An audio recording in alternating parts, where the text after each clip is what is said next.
saka yan ang ano niya guys. Yung pinang dito. Dito tayo magawa ng espresso. Yan. And then, lagyan ng tubig dito.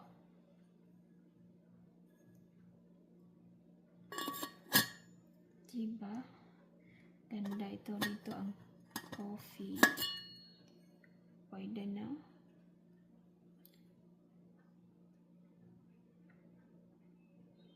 Pang espresso to guys. Espresso maker. And then, kape na lang ang kulang dito guys. So ilagay mo siya dito. So, dito ito guys. Para dalhin ko sa PH. Tingnan nyo guys, PH din. Philippines.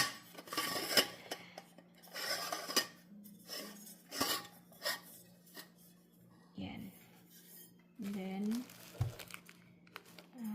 yung rubber. Dito may extra rubber ako guys. Diba? Pwede.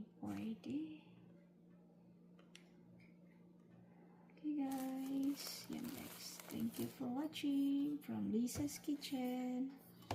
Yan si Lisa's Kitchen guys. Nag-collection na guys.